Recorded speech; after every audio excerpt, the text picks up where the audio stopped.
Morning, everyone. We'll call our meeting to order. First item I have a page today. Ethan Corner. Ethan, stand up. And with Ethan today is his parents, Tony and Jackie. Stand up, please. Let's give them a welcome.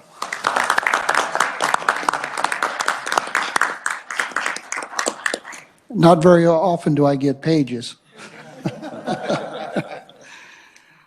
Okay, the next item we have is we're going to do final action on Senate Bill 422, the appropriations for fiscal year 23, 24, 25 for various state agencies, and Senate Bill 444, making and concerning supplemental appropriations for fiscal years 22, 23, 24, and 25 for various state agencies.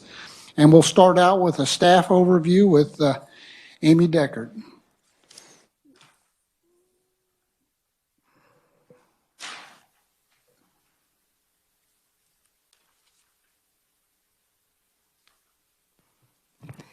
Thank you, Mr. Chairman. In front of you, you have 3 documents. You have a green piece of paper that lists all of the committee actions on the budget as of Friday, March 4th. I will not read each of those items individually, but we would be happy to answer any questions. Would just note that those are categorized by fiscal year, so your totals do reflect those years. The gray piece of paper in front of you reflects all of the items that you have requested to review at Omnibus. And again, those are categorized by fiscal year. If there is something that you believe is missing, please let the appropriate fiscal analyst or myself know, and we will make sure that we get that list updated. And again, those should reflect all action as of Friday. The third piece of paper in front of you is an updated items to review prior to the finalizations of the budget. It's a yellow sheet. This has been updated since the version we provided on Friday to reflect those items that you added on Friday. It has also been resorted, so please utilize this version rather than the version that was handed out on Friday. Mr. Chairman, I'd be happy to answer any questions. Otherwise, we will begin down the list of items on the yellow sheet. Committee, we're going to do this from the top down. We're not going to get out of order, so we want to stay in order on these. And then the plan is for tomorrow for individuals on the committee to bring their own lists of items. So this is the list we're going to focus on today.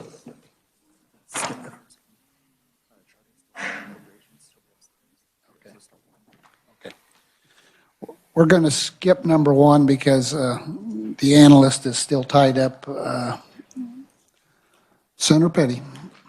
Thank you. When you say tomorrow I'll bring your own list, I mean own list as opposed to something we thought was not put on here? Or something that may have been missing, or some idea you have as far as something that on that sheet, you should have received an email sheet Friday with a list of items that you could look through and see if there's something that we didn't add that we missed. Sheet that was in white? Was that one? No, this is update on white. It was an email. It was an email from Friday. It would be these packets that we Right. got? Yeah. Right. All right. Thank you. Any other questions? Seeing none, Amy, please proceed. So we'll start with item 2.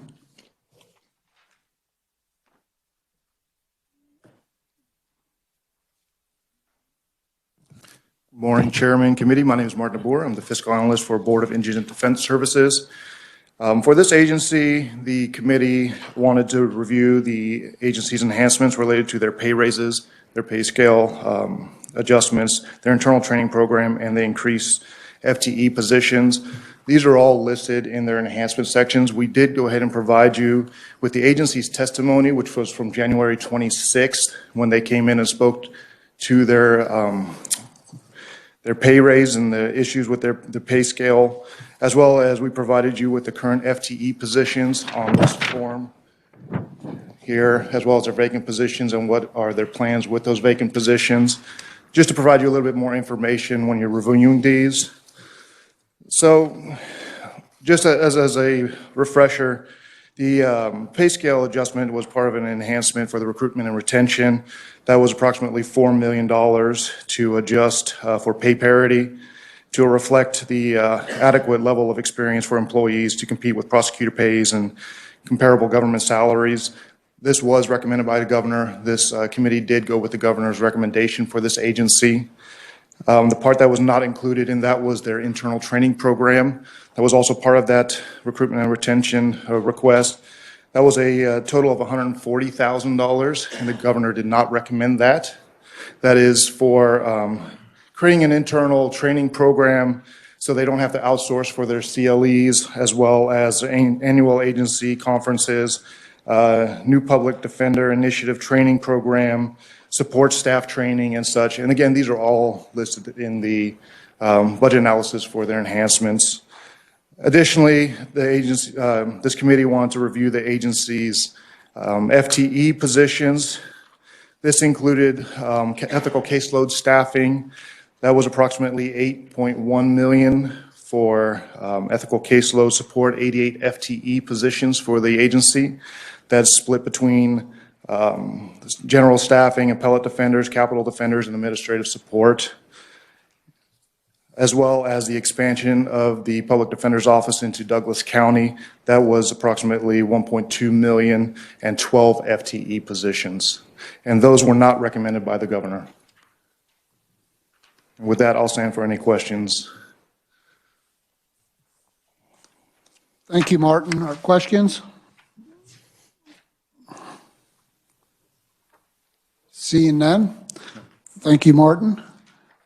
Committee, I guess what we'll do is see what everyone thinks as far as how we want to handle this, and we can leave it the way it is. We can change it. We can move it to omnibus.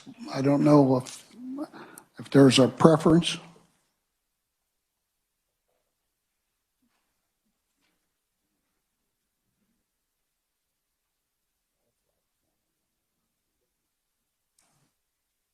Senator Clays. Thank you, Mr. Chairman. I just make a motion to move this to consideration at omnibus. Have a motion. Do we have a second? Second by Senator Fagg. Questions? Senator Petty. This is just a question about the motion. So would that be for everything that was presented? Senator Clays. Thank you, Mr. Chairman. Yes, it'd be for all the items under the Board of Indigent Defense Services. Thank you. Senator Hawk.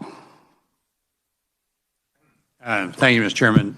Just for clarification, I think we approved the governor's recommendation. It's the extra things, the staffing and the Douglas County and the training. So we're leaving the roughly $4 million that the governor put in. Correct? Senator Clays.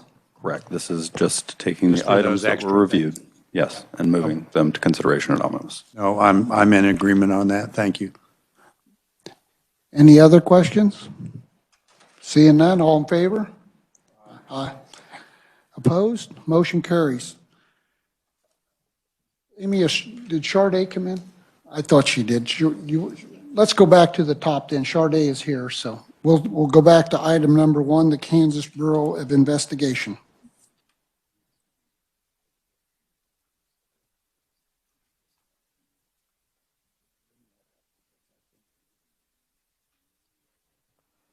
Good morning, members of the committee.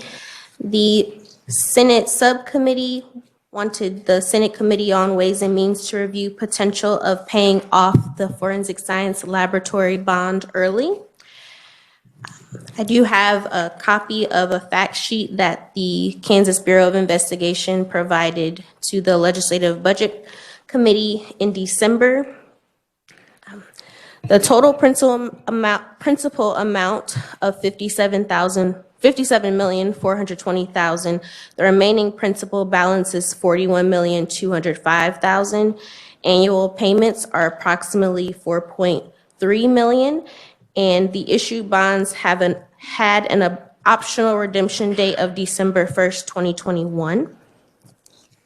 And the interest rate is 5%. Thank you, Charday. Questions, Senator Clays? Thank you, Mr. Chairman. Charday, do we have any information on where the payments currently come from? Are they SGF? Are they fee-funded? Little from column A, a little from column B? Is there a way we could find that out before we make a decision on this? Yes, I can find that out. Thank you, Charday. I appreciate it. Senator Hawk? Yeah, the other thing is, when are those bonds ultimately due? Do we know? The last payment would be 2034. And the other question I have curiosity about is KDFA had several suggestions of bonds to pay off, that some were a better decision than others relative to when they were due and how they were structured. Can we see that list again? Yes, I can try to find that information for you. Thank you. Thank you. Thank you, Mr. Chairman. Other questions? Seeing none, Senator Clays? Thank you, Mr. Chairman. Until we receive that information, I'd like to make a motion to review this at omnibus. I have a motion, we have a second. Senator Fagg? Any other questions? All in favor? Oh, sorry, Senator Alley. Thank you, Mr. Chair, and I do appreciate the information that was presented. The annual payment, if we're looking at any of these, and this is not for this particular one, but the future, I'd like to see the annual payment on any bonds that we pay off, and so we can know where that money is and where it's going. So if the future presenters would include that, I would appreciate it. Senator Clays? Thank you, Mr. Chairman. And just to put a finer point on that, I think it's important to know not just the amount that's offset, but what the interest payment on that was, so we know what that savings is. Thank you, Mr. Chairman. Other questions? Seeing none, all in favor? Aye. Opposed? Motion carries. Charday, thank you, appreciate it. Next, we'll move to item 3, and we'll have Gabrielle Hall for the Kansas State School of the Deaf. Gabrielle? Good morning, committee. I do have one item for the Kansas State School for the Deaf. The Senate Committee on Education recommended the Senate Committee on Ways and Means review the agency's enhancement request for Phase 3 and Phase 4 of the language assessment program, totaling just over $668,000 SGF, and identify alternative means of funding through the Kansas Department of Health and Environment, Kansas State Department of Education, or a fee-for-service model. There is some information on that bright purple sheet in front of you regarding the enhancement request, and I'm happy to take questions. Thank you, Gabrielle. Questions for Gabrielle? Senator Hawk? Thank you, Mr. Chairman. One of my questions about this was, are there other ways at getting at this in terms of local school districts? And then I also was just concerned about if this is done in some kind of a state centralized way, how much time is spent in travel time, windshield time, versus actually being available to do that. And I don't know if we got that information or not. Sure. The Kansas State School for the Deaf is charged for carrying out these services. We are not aware of it overlapping with other services outside of the language assessment program. Statutorily, they are required to provide these services. There's tests for children birth to up to their 3rd birthday, and then 3 to 8 years old. We could get some more information on their responsibility for that program, but it's our understanding these services are not overlapping with any others. Are the people who are delivering these services located at the School for the Deaf and they travel out They do have to travel, to yes. local communities to do these assessments? Correct. And do we know how many assessments are done per year? I don't have it off the top of my head, but we can certainly get that for you. Thank you. Thank you. Other questions? Senator Petty. Thank you. Currently, am I correct that, I think we heard actually in education, I think they're doing about 132 of these a year. They really don't have the staff to be doing it. And currently, aren't the birth to 3 being done primarily through Tiny K and or through I'm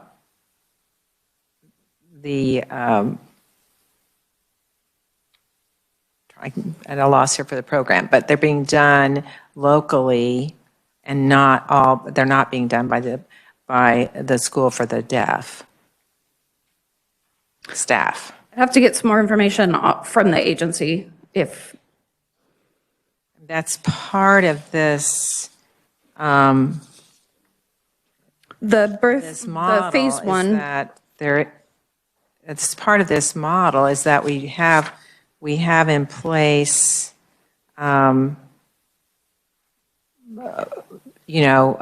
organizations across the state that are doing this right now, and they're not all from the School for the Deaf.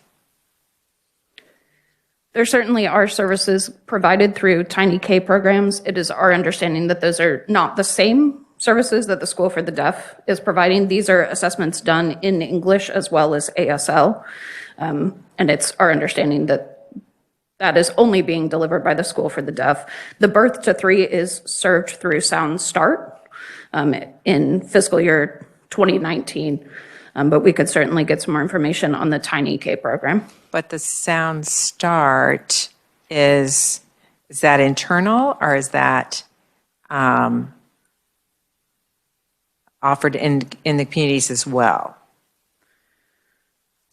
I can get some more clarifying information from the agency. My understanding is they do travel to communities to provide these services, but we can certainly get some more information. Mr. Chairman, so isn't there, there is work going on right now to do fee for service with the State Department of Education. Isn't that in place? That's part of this question about where the funding would come from and whether we have to appropriate new funding. A fee-for-service model has not been put in place in prior fiscal years. The House did recommend it for funding the out years. Currently, KSDE used some federal funds to pay for it with the understanding that it was temporary funding. All right, I'll stop there. Thank you. So one of the questions that was on here was we were trying to identify alternative funding. Did we find any of that anywhere? That was the recommendation of the Senate Committee on Education for Senate Ways and Means to discuss. It was funded previously through KSDE in partnership with KDHE, but they noted that that funding would be temporary, and so the agency requested SGF. So did they quit funding it, or, it's temporarily, it's still going, or is it ended? It is currently being funded through federal funds in partnership with KSDE and KDHE. The reason they asked for SGF is they do not have the funding for fiscal year 22 and 23. Okay, so the funding has ended, okay. Or excuse me, just for 23. I know the sooner that we can get to these children, the better outcomes that we have. I think part of the testimony was that some of the graduates were still at 4th grade reading levels, and so I think it's something that's very important, and I think we need to figure out how we're going to fund this. So, Senator Petty. Well, my understanding that there is still work going on to that the Kansas Department of Education has been in contact with them about doing a fee for service. I know KDHE, that was an issue about their funding, but I think there is work going on, and I've been informed that there is work going on to develop a model, and I think the issues that have been mentioned by Senator Hawk as far as the transportation and the staffing, currently, the School for the Deaf does not have the staff to accommodate the foreseen number of children that they are saying would be identified over time across the state of Kansas. And there is a ability to train people that are locally, particularly with birth through 3, to provide those services. So I would suggest we put this off to omnibus so that we have a clear picture. I don't disagree about putting it off, but I do believe they testified that that's one of the reasons they wanted SGF is so they could hire staff and know that they have money to pay the staff, not something that was temporary that ran out. So, but committee, you want to push this to almost? Senator Alley. Thank you, Mr. Chair. The assessments that are being done today, are they being done in our local schools? And part of that assessment being done in our local schools or in our, Correct. and it's been done by a local, if it's not done by the School for the Deaf staff, it's been done by our local staff. Is that correct? We would need to clarify. My understanding is the School for the Deaf is the one that's offering the ASL and English assessment. There are other language assessments, certainly, but it's my understanding their staff are the ones that are offering it in English as well as ASL. My question, and I think I'm going with Senator Petty's question, was, is this part being done already in our local school districts? And then the cost to do that is already in the school district's budget then? The current cost of the program is being covered by the agreement between KDHE and ks.gov. So these services are being provided. They're asking for funding to continue into fiscal year 23. Thank you. Senator Clays. Thank you, Mr. Chairman. With the amount of information we need on this to carry forward, I'll make a motion to review this again at omnibus. I have a motion. May I have a second by Senator Fagg? Any other discussion?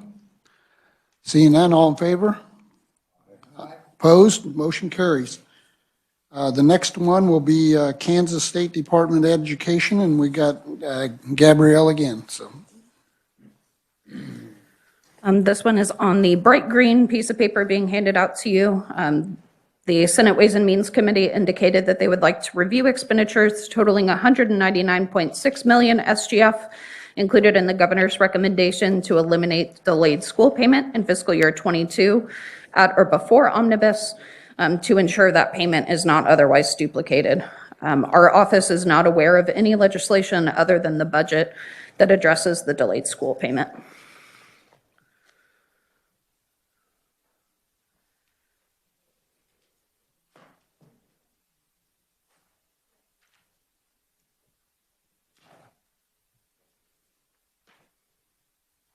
So Gabrielle, this is to let everyone on the committee know that there is not a bill at this time, correct? That's correct. Okay. So I think we voted last week on this particular item and agreed to go ahead and take care of this. So I think this one here has been handled, so. Okay, thank you, Gabrielle.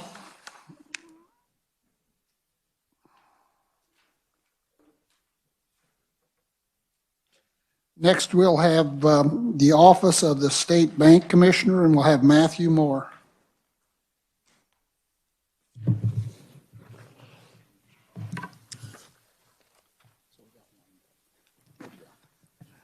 Thank you, Mr. Chair, members of the committee. Matthew Moore with Legislative Research. You should have a light pink sheet before you that provides just a little, the item itself, and then a little bit of description, mostly from my budget analysis of that particular item. The first item would be the salary increases. So the agency had requested about $150,000, all special revenue funds in FY22, and then a little bit more in FY23 for merit-based salary increases. The agencies reported that it traditionally provides salary increases for its employees after it's conducted performance evaluations, then determines a percentage to provide those employees.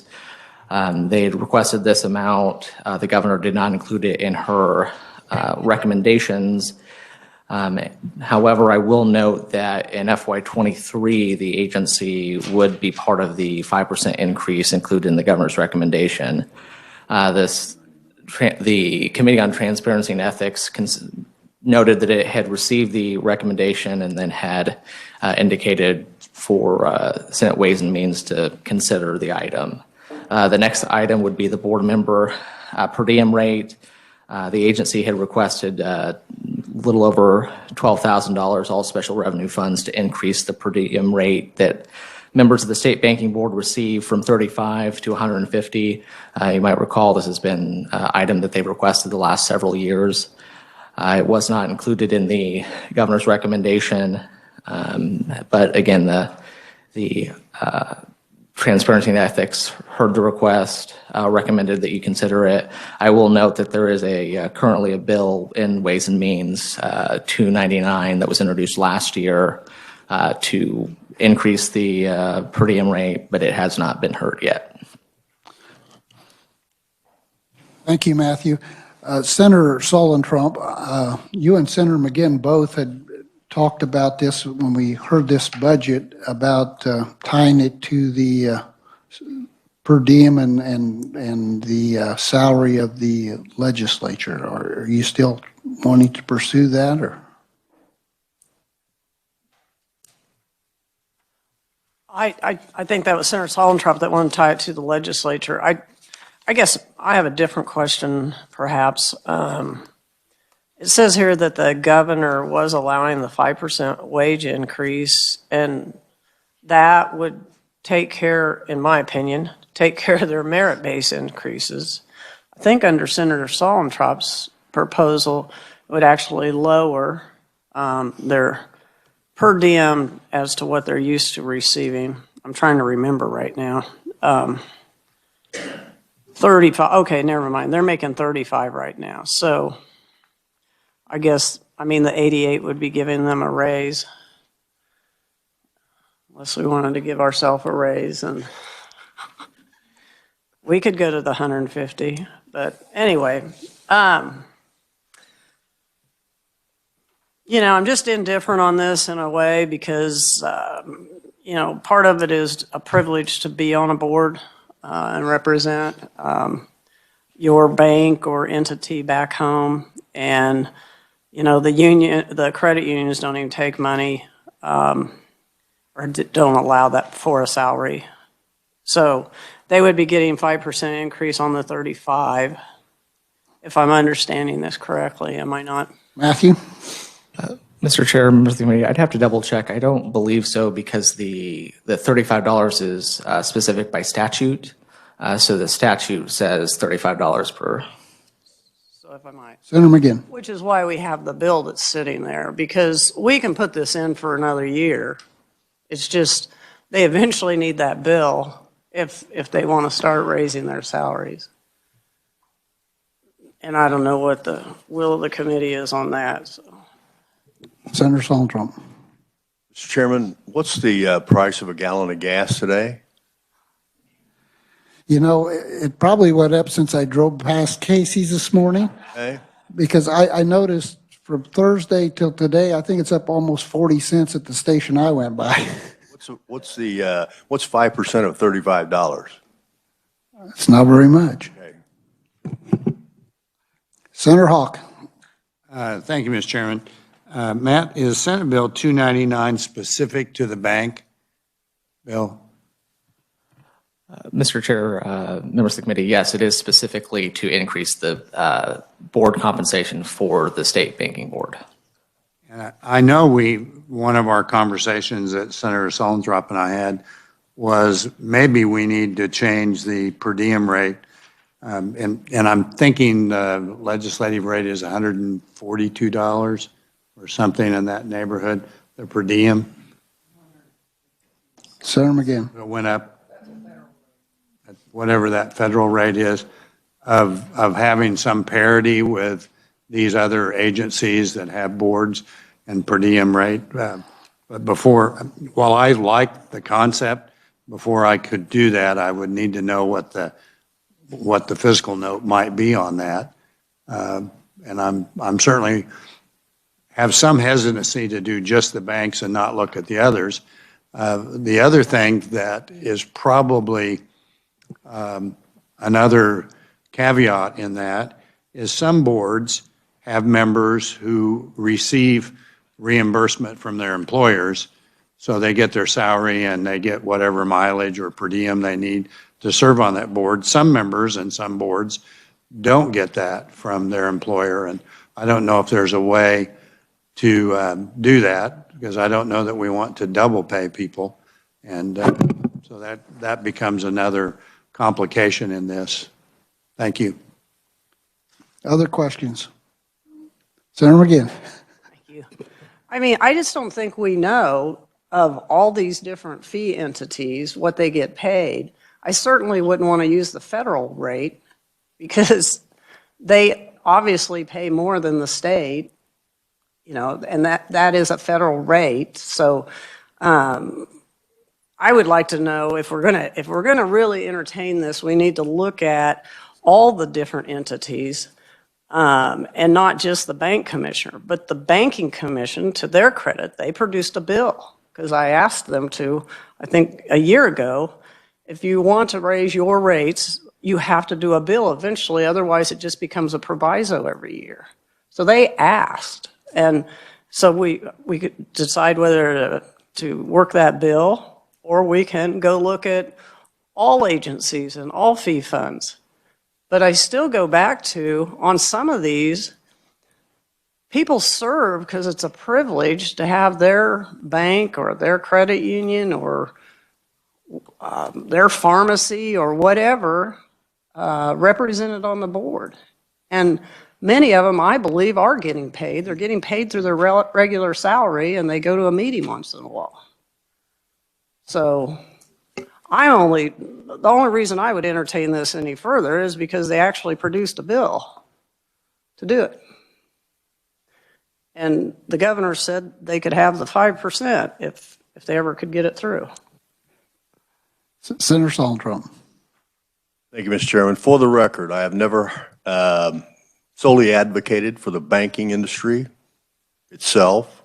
When I made my recommendation, it was for all members of any boards in regards to servicing any committees. It was never just for the bankers, okay? I think it's something we ought to entertain. I know numerous people that sit on boards that they turn their compensation in, if they get paid from places like this, to their employer.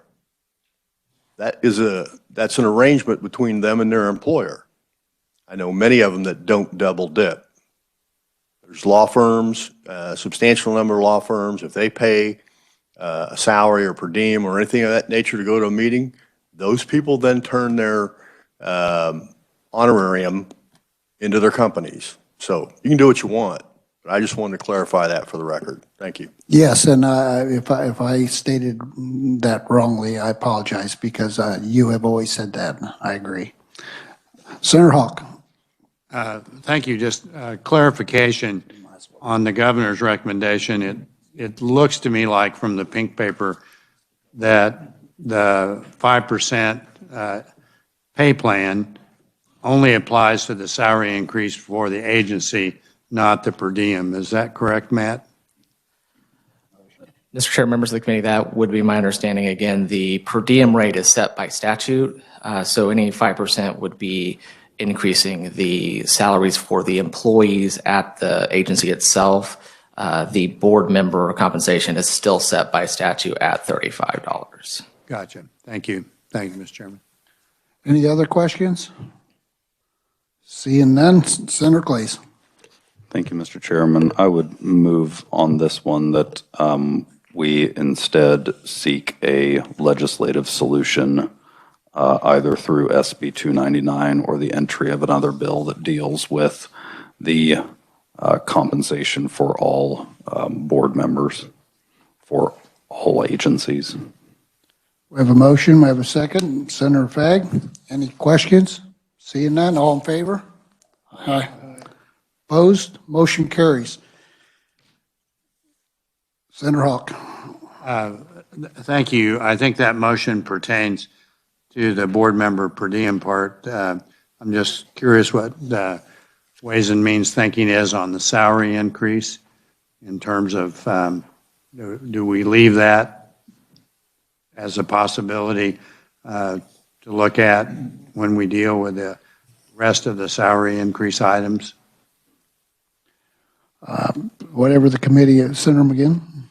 I'm not sure I understand Senator Hawk. Wouldn't be the first time, but I just question, are you talking about is the governor's 5% in there for all other people that receive some kind of per diem or salary?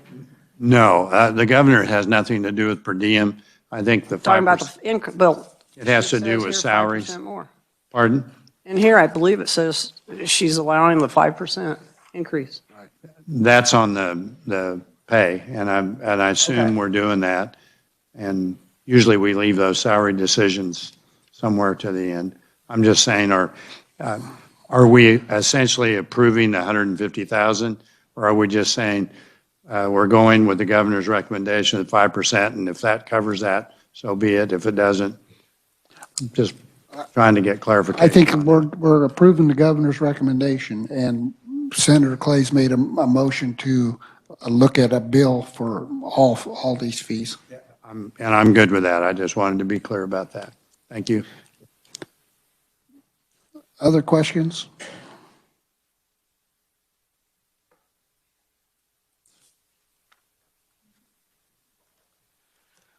All in favor? Opposed? Motion carries. Next, we'll have the Larner State Hospital. Matthew? Thank you, Mr. Chair, members of the committee. So this item is on a sort of a yellow sheet of paper for you.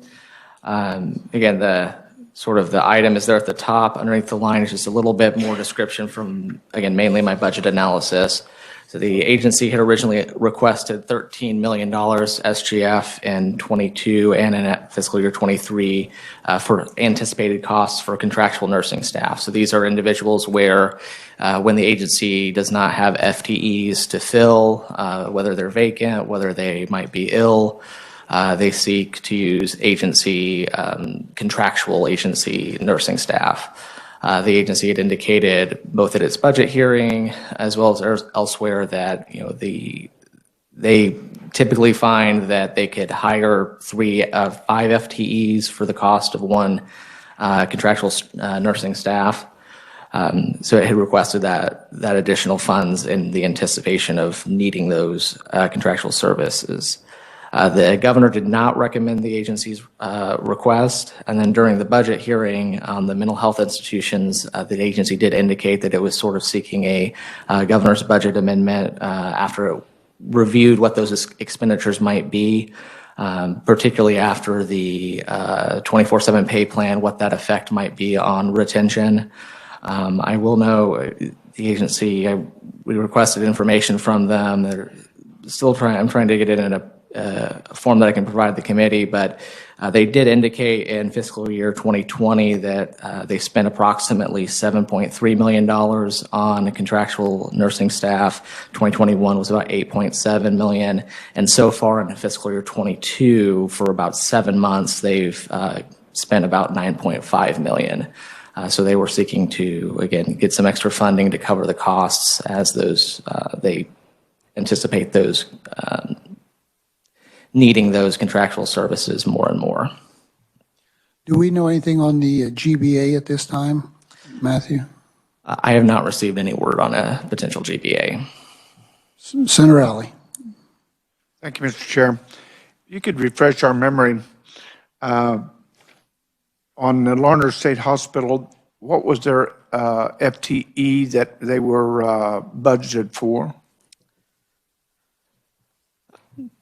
Mr. Chair, members of the committee, I believe that was approximately about 950 FTEs was what specifically was budgeted for Larned State Hospital. And of those 950, what are the vacancy rate? Or well, not rate, but how many are they vacant today? How many positions? I'd have to double check. I remember from their testimony it was in the double digits, the percentage wise, but I'd have to double check what the exact number I was. was thinking it was around 200. Is that in recommendation? Remember that? And I'd have to double check the actual number. I remember the percentage of those individuals was, I believe, high. Well, I don't believe it was quite 50%, but I'd have to double check what the percentage was and then how many actual FTEs, but I can get that information for you. So the reason for this questioning is that if we have 200, and I'm going to use that as my memory, 200 vacant positions, they are funded for those 200 vacant positions. And what we're doing to fill those positions, rightly so, is using anybody they can get as far as their traveling nurses and traveling staff, but that costs us quite a bit more. Is that what you're saying? Matthew? Mr. Chair, members of the committee, yes, my recollection during the budget hearing was that they indicated that for the cost of one traveling nurse, they can typically have about 5 FTE positions. So it is about 5 times the cost. Senator Alley. So if that ratio was true for these 200 that are vacant, they would be able to hire 50 that are traveling. Matthew?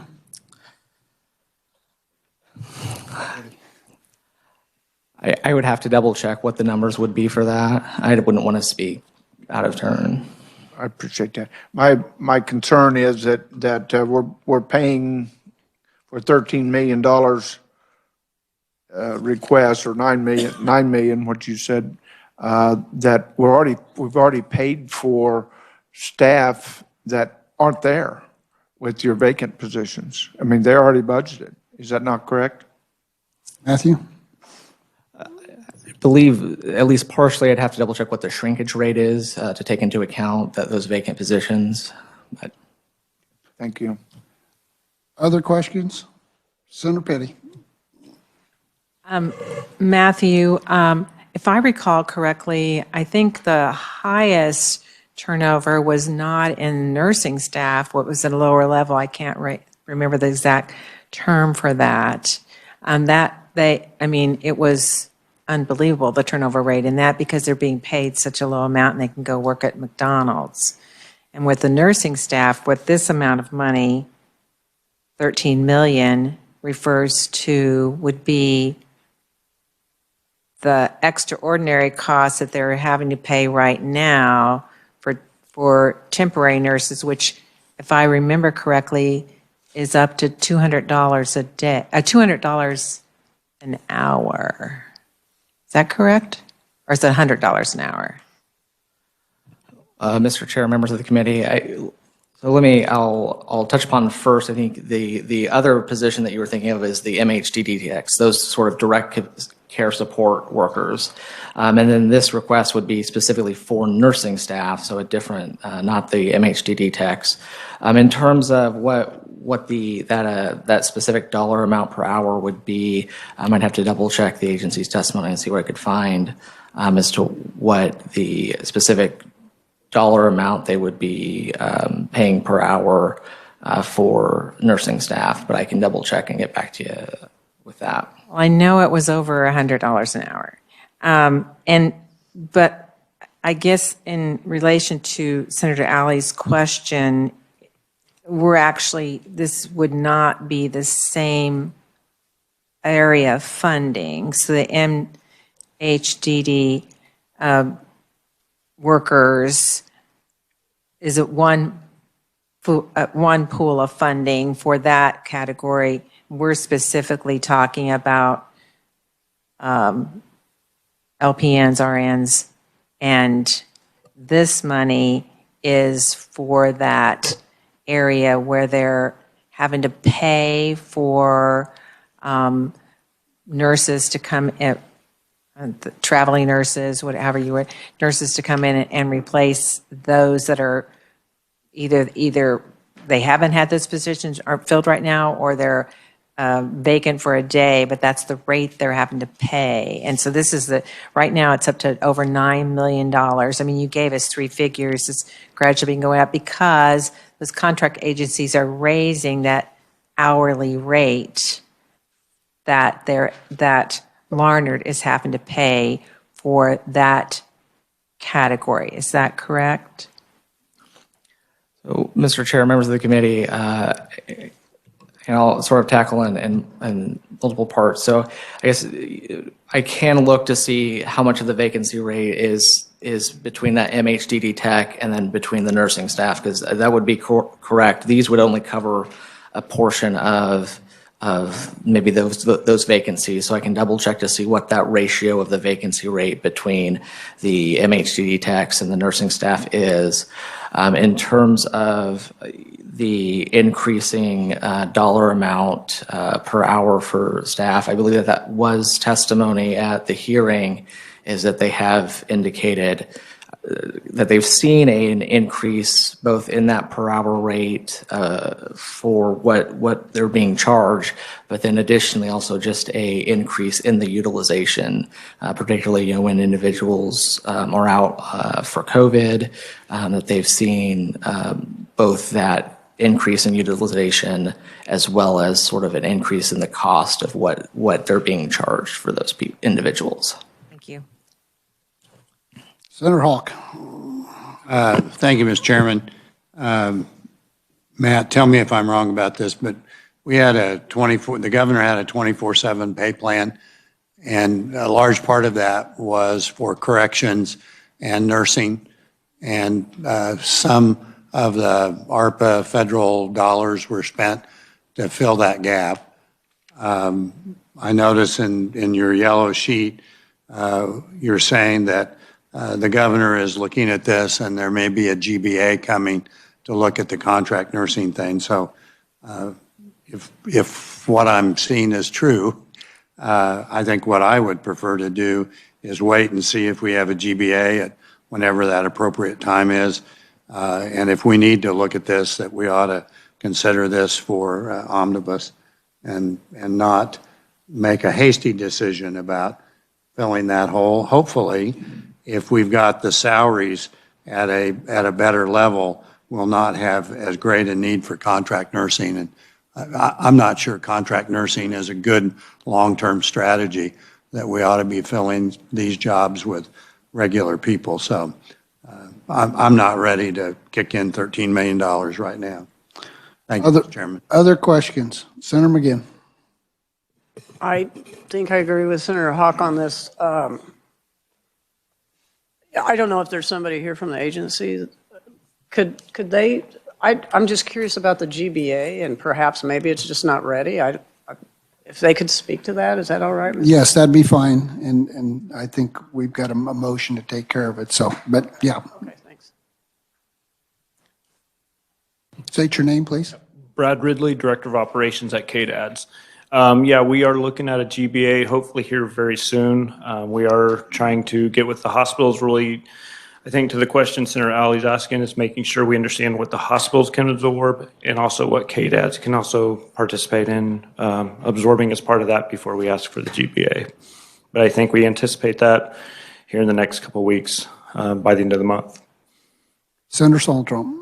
Thank you, Mr. Chairman. If we don't get these folks off the feeding tube, they'll be on here forever. We can take 25% or 50% of what we're paying now, raise the salary, and get these people hired permanently. It doesn't make any sense to keep feeding this and have temporaries coming in here on a constant basis, and we're paying way more than we need to. So just a thought. Oh, I agree.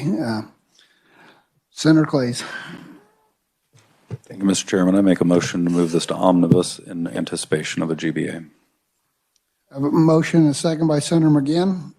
Any further questions? Seeing none, all in favor? Aye. Opposed? Motion carries.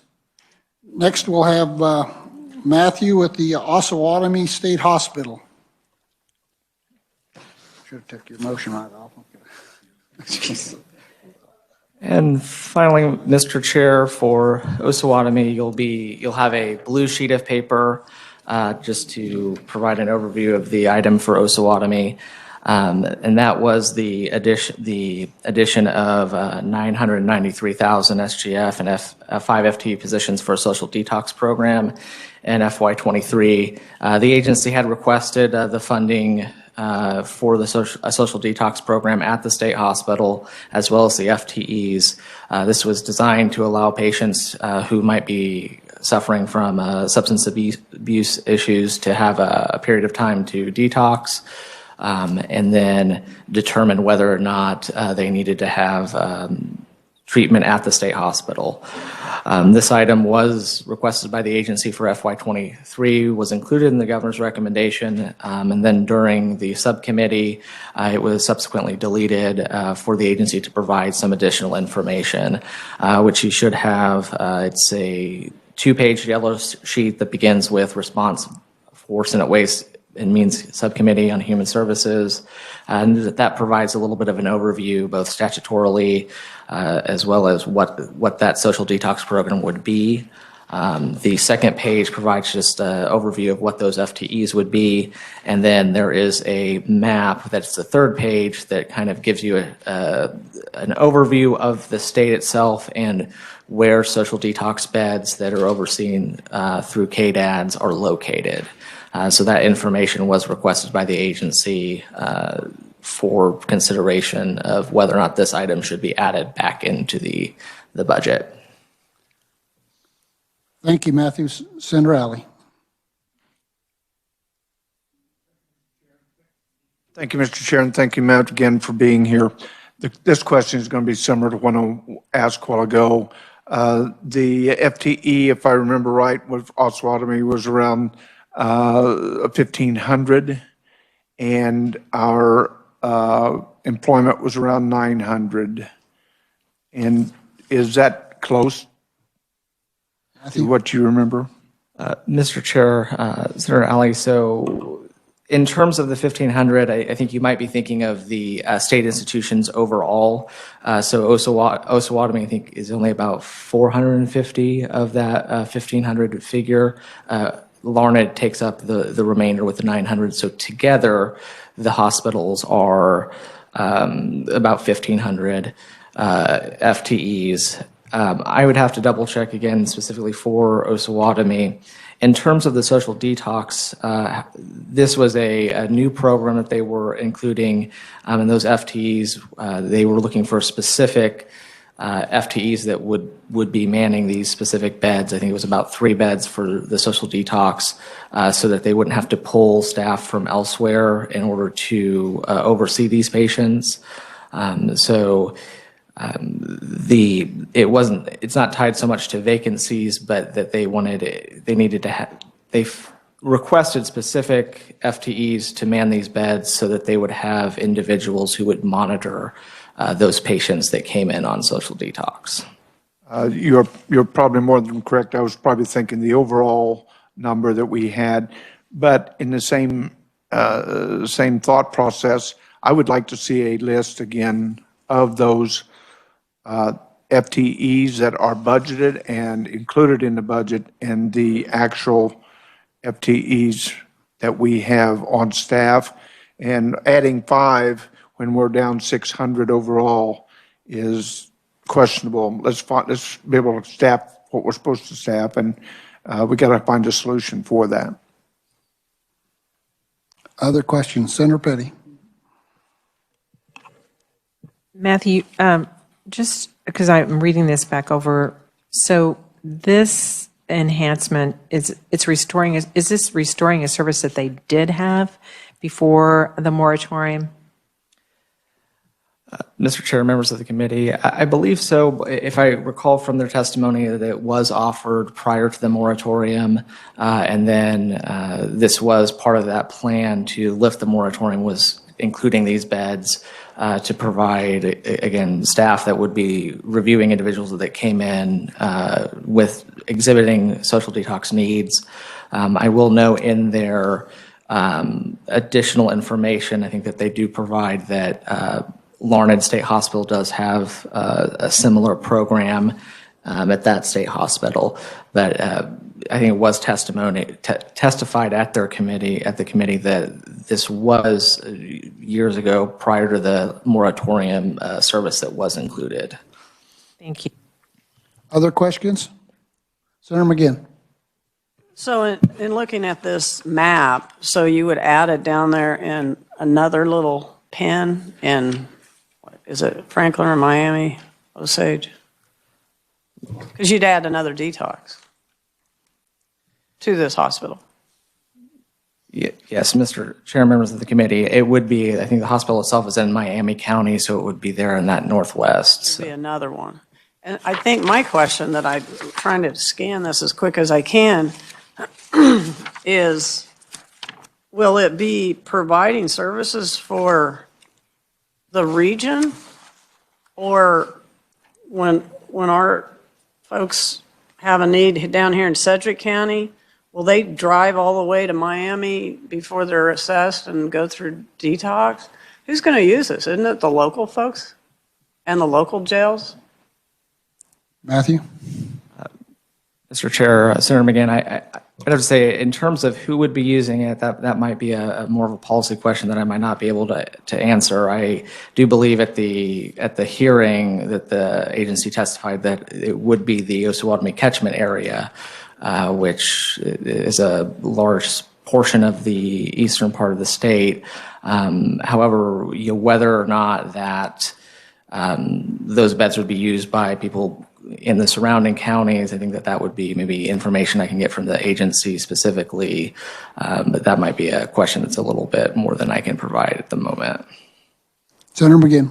Mr. Chair, I think that's a question I had in subcommittee. Who would be using this? Because if you're intoxicated or under drug something, and you're in Sedgwick County, you would probably go to a Sedgwick County detox, and then they would decide whether you go to Osawatomie. So to me, it seems like it's just going to be another substance abuse that we add up there in that northeast Kansas area, not necessarily the Osawatomie catchment area. Matthew? And if you don't have that answer, you can ask the agency to give it to me. Thank you. Other questions, Senator Hawk? I just wanted to pile on with Senator McGinn on that. From what you have in the blue sheet, it looks to me like they have patients at Osawatomie who need to go through social detox, and they're having to use staff that are there to do that before those patients can actually get the full services they're at Osawatomie for. So if that's the case, I certainly support this, and it looks like an important part of a treatment plan. If indeed it's a service that is for others beyond those who are patients at Osawatomie, that maybe changes my calculus a little bit in terms of what the need is. But it looks like from what is stated here, these are patients that are already at Osawatomie. So I would appreciate finding out that subtle difference. And again, if it's for the ones who are already there and we're not fully meeting that, I would see that as an important part of their treatment plan of needing that social detox. And if they're not, if that's taking away from other services that patients need, I'd certainly agree that we ought to spend that money. But if not, then it may not be that full amount. So thank you, Mr. Chair. Senator McGinn, I might ask, and you're wanting a little more information on this. I mean, we didn't get the question answered, obviously, so. Yeah, I guess what I'm trying to say is, are we providing a detox service for Franklin, Miami, Osage County, so that they don't have as many people, I mean, the jails have a place to go. So then that's a regional issue. Whereas in other areas, they're paying maybe out of their county dollars to have this detox. If you're going up there, if you're intoxicated, by the time you get from Sedgwick County up there, you probably are okay by then. And then you can be assessed as to whether it's substance abuse or whether you have a mental health issue. If you're intoxicated, you're probably coming from that region. So I don't know if we're just supplying a whole nother entity to help either locals or counties or whatever. I'm just trying to understand, are they the people that possibly would be admitted at Osawatomie, or are they people that might otherwise be going to Miami jail or Franklin and Osage, and we got to take them somewhere? That's what I'm trying to understand. So Matthew, do you think you could get with Osawatomie and find out those answers to those questions? And Senator McGinn, you want to make a motion to move this to omnibus? Do we get the additional information? Or Yes, I would make that motion to move this to omnibus. we have a motion. We have a second by Senator Clays. Any other questions or discussion? Senator Petty. And Matthew, as you're getting that information, since this was in place before the implementation of the moratorium, then there should be information about how it was used then. Senator McGinn. Matthew, you probably said this earlier. What year was the moratorium when this change happened? I believe the moratorium was approximately 15 to 16, around that time. Thank you. Any other questions? Seeing none, all in favor? Aye. Opposed? Motion carries. Thank you, Matthew. Next, we'll move on to the Kansas Water Office, and we'll have Victoria Potts. Thank you, Mr. Chairman and members of the committee. The Senate Committee on Agriculture and Natural Resources wanted Senate Ways and Means to consider payments to the Army Corps of Engineers for water supply storage if funds are available. The Senate Committee on Agriculture and Natural Resources noted that a payment of $17.2 million would pay off Big Hill Reservoir and reduce the contractual obligation in Hillsdale Reservoir. For those that are unfamiliar with the issue, you're being handed a packet of information provided by the Kansas Water Office. I would note that there are 5 reservoirs currently with future use storage debt. So future use means that the water is currently not in service. You can see the payoffs for those 5 reservoirs on that first page. Option 1 is if the payment was to be made in September 2022, and that would equal $136 million. If payment was made at the end date of each of the reservoirs, and each of them has a different end date, the total would be $195 million. And the agency did provide several other charts to illustrate that difference between the payments, as well as a memo from the Army Corps of Engineers. During discussion, there was a lot of questions about whether the agency would have to pay operations and maintenance costs if the reservoir debt was paid off early. That memo from the Army Corps of Engineers notes that the agency would not have to pay operations and maintenance costs until the water is in use or until the contract date that's listed on the first page, whichever comes first. And Mr. Chairman, I'll stand for questions on the Kansas Water Office item. Thank you, Victoria. And I'm going to recognize Senator Fagg. He's been working on this little project. So, Senator Fagg. Thank you, Mr. Chairman, and thank you for Victoria, for your presentation. A lot of good details there.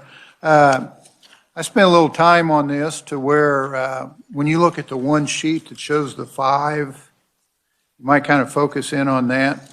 The first 3 are actually has water sales that kind of help with this, but basically that doesn't cash flow. Somewhere along the line, we're going to have to come up with some money between those dates you see, 28, 29, and 30 on those 3. And so when you look at doesn't cash flow, interest payoff savings that we would get off of that, The other issue comes into this is future storage and operations and maintenance. If we pay like 3 of those off, we don't have to kick in the operation and maintenance until we want to, or on the date that they actually, the year end on the contractual term. So we was all concerned about O&M, or I was. We can pay those off and not have the O&M come into place until we want to, where we call it in, or on the date that you're seeing on this piece of paper. The other thing is that the balloon due dates are in the near future. They're not too far down the line, so we have the money now, hopefully, to consider that. The other thing that'd be coming down the road that we've got to be thinking about is future dredging costs. You know, when you talk about John Redmond, that thing we just paid off, that's what that was. So the other thing is that the Corps of Engineers control the gates, and that becomes a whole issue. I spent 4 hours with Nathan on this, so I don't want to spend 4 hours with you guys on this. But it's very important if we hit a drought time, you know, that we have the ability, because the Corps wants so much stream flow. So they could be releasing that. And once we got our part of this, then we kind of control that. So the quicker we get all these paid off, the better, you know, is the way that goes.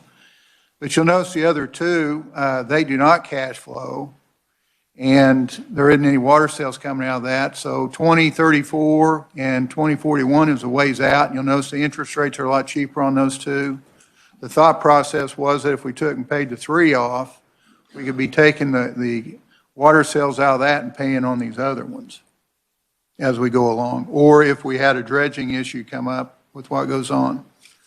So there's a lot of good reasons why, in my opinion, the total cost is like $80 million to pay that off. But somewhere down the line between now and 2030, this has got to be paid. So you tell me when a better time is than what we're doing right now. Senator McGinn. Thank you, and I won't go into dredging because I have a whole different perspective on dredging, and that will take 4 hours. So, just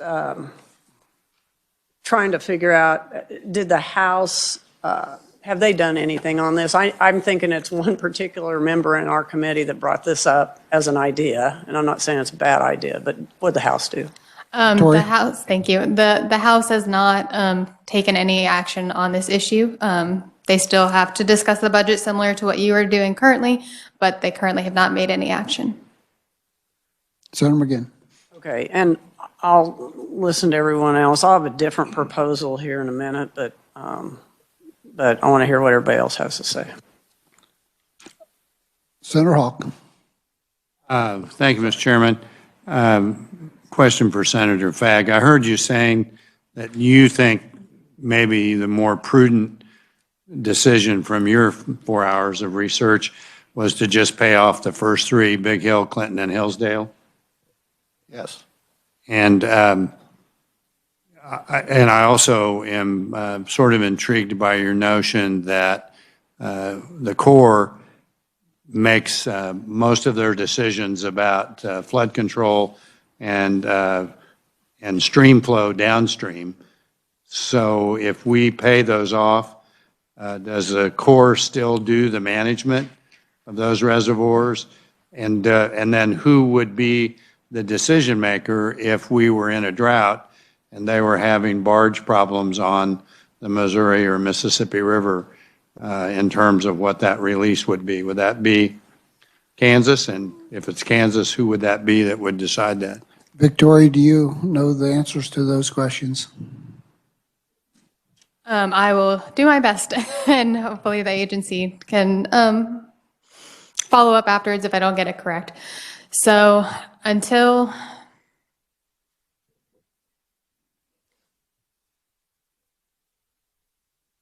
sorry, I wanted to make sure that I got it right. Senator Fagg does know some of these answers, so I'll recognize Senator Fagg.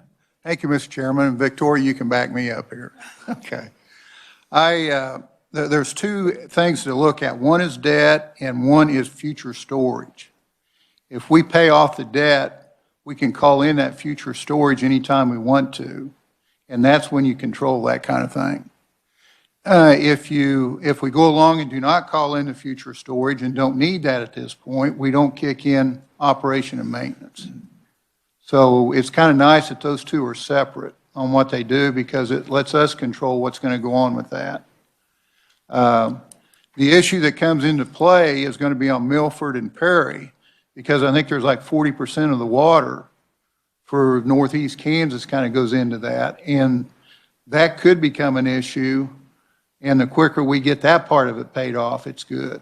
But the rates are so cheap, you know, it's kind of let's pay it as we can kind of thing because we had a real good debate on that kind of thing. So I hope that helps a little bit. Senator Hawk.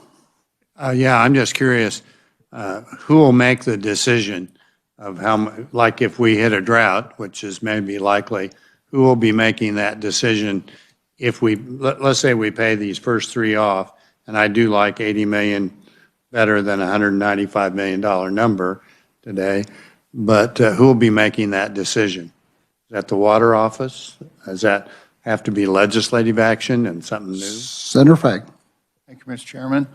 As long as if we owe money on it, the Corps decides on future storage. Once we get that paid off, then that future storage part that we have paid for, we control that part. So there's still some water out there, Senator Hawk, that the Corps is going to, because of flood control and stuff. So when you look at that whole storage, you're still going to have part of that. But we're going to control more of that future storage when it's paid off and when we decide to do it.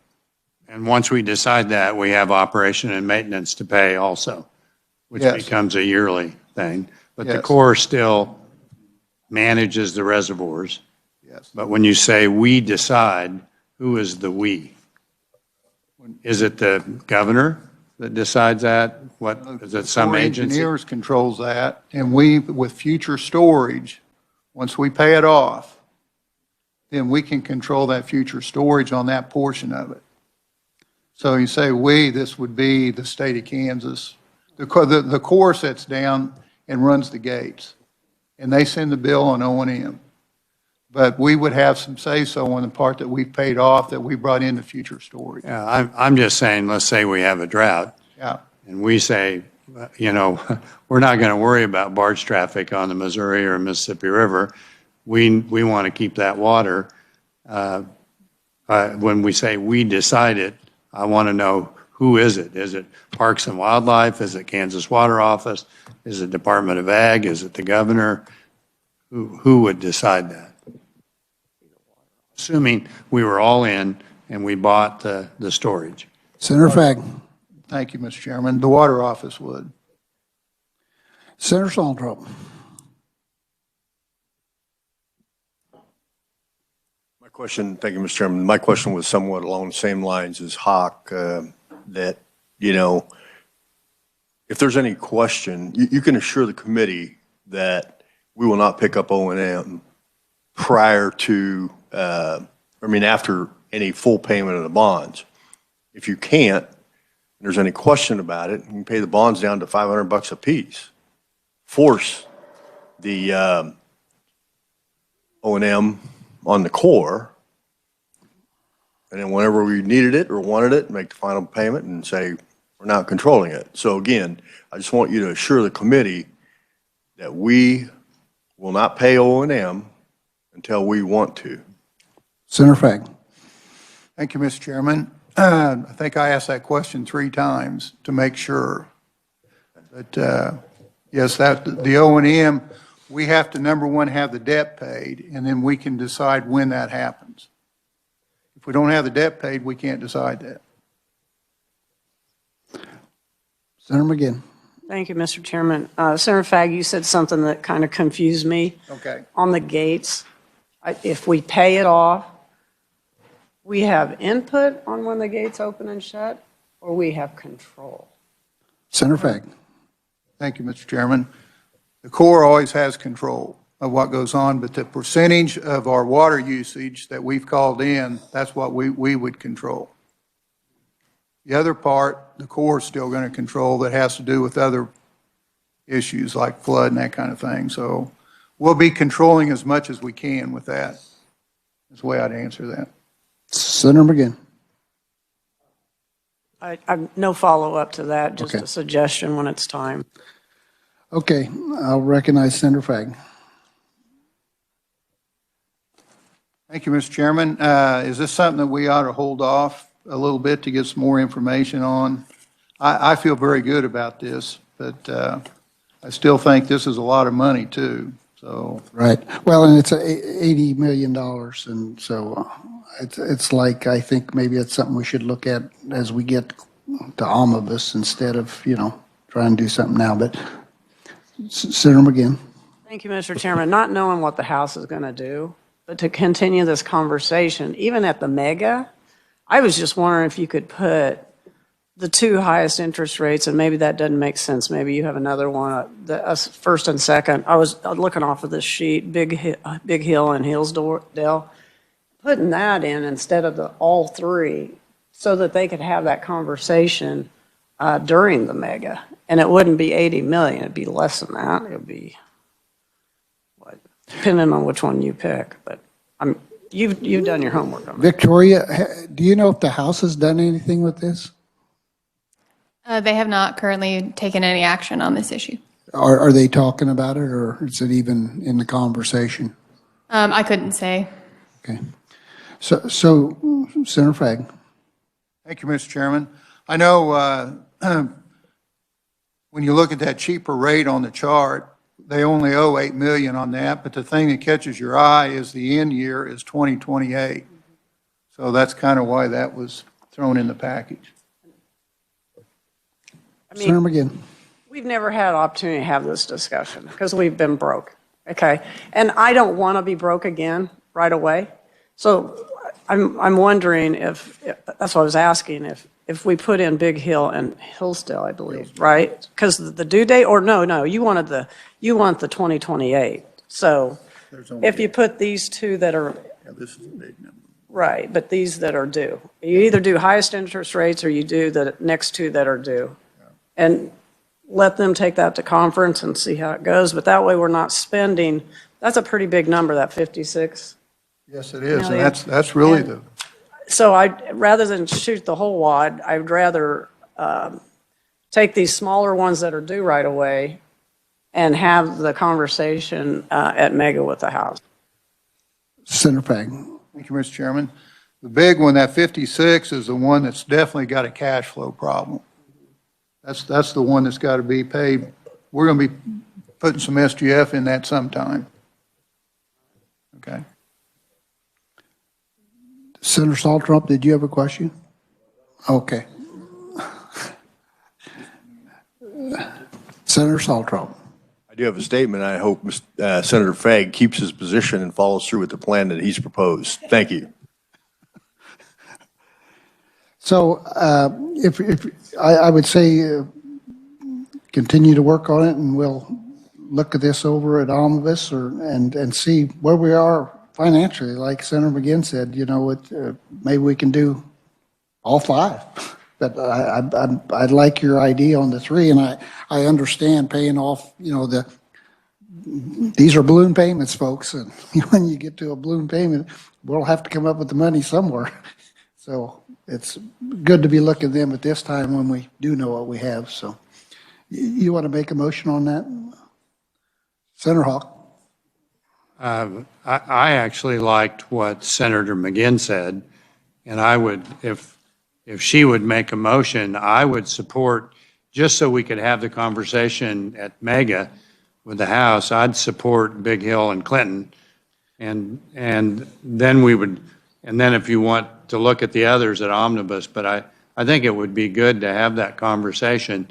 I know the House has a bill, and they've been adjusting that bill, but I think it would be a good conversation for us to have, and that's $24 or $25 million. So do you know which ones the House is looking at and how many dollars? I don't, but So we do two, and they do two, it's done. is there a way to have a soft item in mega?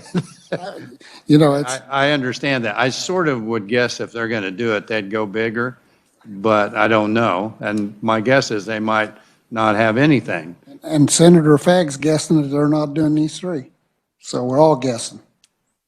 But we guess about a lot of things. I just think it's an important enough issue that it'd be great to have it out there with conversation to make it. And I do agree, we ought to save I certainly would have to save the 195 million with all five to omnibus, but I don't feel like we're really very vulnerable if we do the two lowest or even do one. It gets the conversation out there. So if Senator McGinn's worked on this a lot longer than I have, but I'd certainly second if she used her wisdom and experience to throw one out there.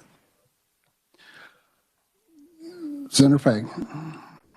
One more statement I'd like I said earlier, these will not cash flow with these three. So somewhere along the line, we're going to have to come up with some money. So do we put that off or do we not? And how do we know what 3 or 4 years from now is going to bring? So I sure want to get the Corps of Engineers paid off because we're in 14 or 15 lakes with them here that we need to be doing our part. We don't want to get hung up where we can't pay something. So do you think we should put it into the bill and negotiate, or should we wait till omnibus and look and see what we've got? Mr. Chairman, I'm new here, but I'd put all three of them in there. The $80 million, that's what I would do. And then you could negotiate or talk about it from there. Well, the only reservation that I have is putting it in here now rather than at omnibus is that, once we put it in there, if they agree with us, it's, we've spent the money and it's $80 million. And Well, if we go to omnibus, because we're talking big money, making sure. I don't know what Senator Solentrup. So correct me if I'm wrong, Mr. Chairman.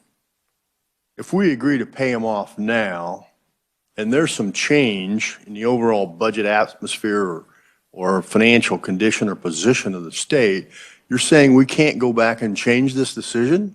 No, but it's just Okay, excuse me. less unlikely is what I'm getting at. So, this issue was studied in depth. It's a reasonable proposal. Okay. And I would hope in short order, we could vote on it. Thank you. Senator McGinn. I thought I heard that if we pay these, let's just say three, not all of them off, that we can go back, and I don't think you can once you've paid them off. Oh, no, If you're we're right. broke, we can't go back. Right, no, you're right. So the reason I was suggesting the first two is because it's 28 and 29 that they're due, smaller numbers. Let's go see what the House has to say. Then more information will come forth, because if you wait till omnibus to just throw it out there, we're on a 5-day tight timeline, at least I hope we are, and not longer. But you, the conferees, would have time to talk about it a little more and seek a little more information. And the first two, I don't think will break us.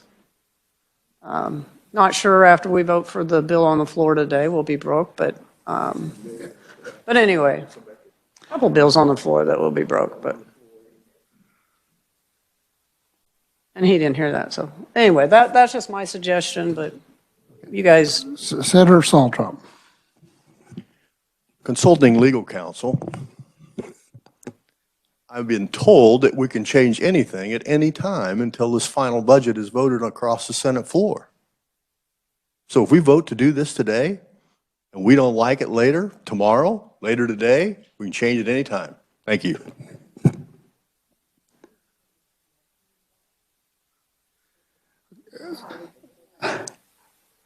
Okay, so what Senator Clays. Thank you, Mr. Chairman. I hesitate to do something like this because it is such big dollars, and it would be wise for us to look at all of these items in competition with one another when we're looking at the amount of dollars that are available to us and other people's ideas for how those dollars should be spent or saved.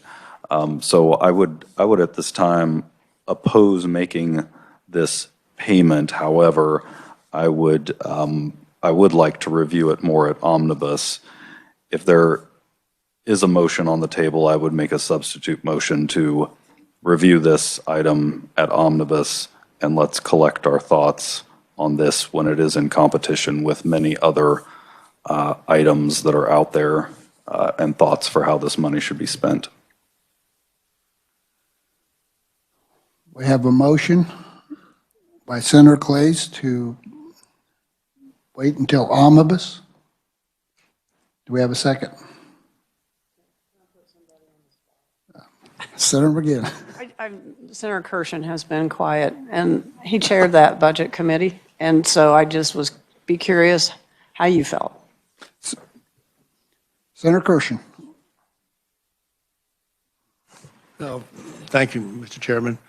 And it's all been good talk, good discussion there, because the water office and the authority and our relationship with how we're going to do those reservoirs, I think the proposal was to pay those down, at least 2 or 3, and then it would be been a good idea. I supported that too. So it was. And you've got the water office. Do you want to make a comment, buddy?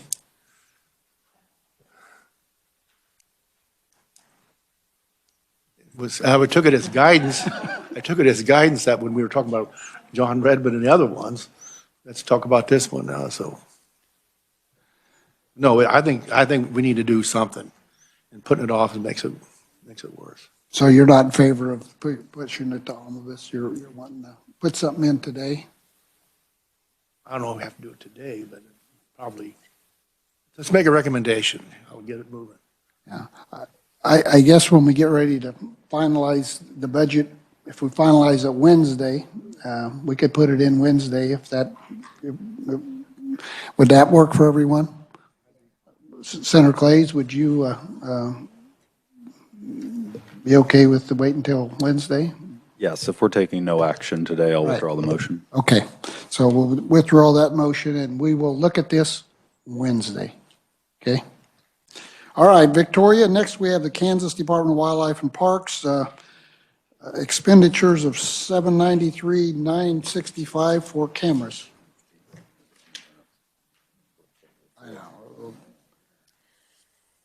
Thank you, Mr. Chairman, members of the committee. Senate Ways and Means recommended that they review Kansas Department of Wildlife and Parks' supplemental request for their law enforcement division. The information being handed out to you notes that the total request is about $793,000. Of that amount, $535,000 is for a smart RMS or record management system. The agency notes that it does share the same system as Highway Patrol. Highway Patrol is transitioning to a new system, so without support of Highway Patrol, Wildlife and Parks also needs to transition to the new system as their old system will be obsolete. That second item, body-worn cameras, the agency is also requesting $258,000 to purchase body-worn cameras for their law enforcement personnel. The agency notes that currently not all of their law enforcement personnel have a camera, and they would like each of them to have a camera. And turning to the back of that page, the agency does note that half of each project is going to be covered by federal funds, and the other half is from fee funds. And Mr. Chairman, I'll stand for questions on Wildlife and Parks' supplemental request. Thank you, Victoria. Questions? So Victoria, part of this is cost shared? I didn't remember hearing that earlier. Correct. So half of each project, both the smart RMS and the body-worn cameras, will be federally funded, and the agency has received grants for both of those already. So are we talking the same amount here?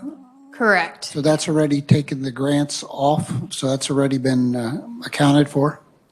Correct. Senator Solentrum. Thank you, Mr. Chairman.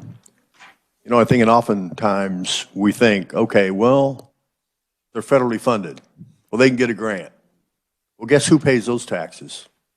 Guess who foots that bill? So I think we ought to be a little bit more conservative. If we don't think they need them, period, then we shouldn't do it. Thank you. Senator Petty. Thank you, Mr. Chairman. Well, did not sit on this subcommittee, but it definitely seems that the expense for their system that they're asking for has to be the management system. We're going to have to address that because as we've been provided in the white paper, they're on the highway patrol system, and that's a new system, and so now they'll be obsolete. So I don't see how we can neglect that expense for sure. The body cameras, I guess that's the will of our body here. We always say that we want our law enforcement to be able to provide accurate information, but it seems like for sure the software system we have to cover. Other questions?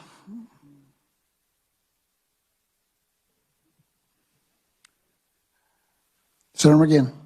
I'll be brief. I'll make a motion to put it in. The whole amount? Okay. I have a motion by Senator McGinn, a second by Senator Hawk. Other discussion? Seeing none? All in favor? Opposed? No. I'm not sure, so. All those in favor, raise your hand. 5, motion carries.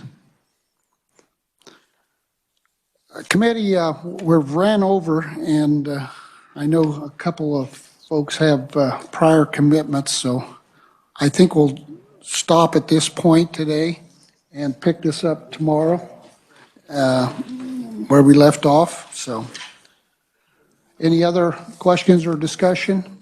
Seeing none, we are adjourned. Thank you.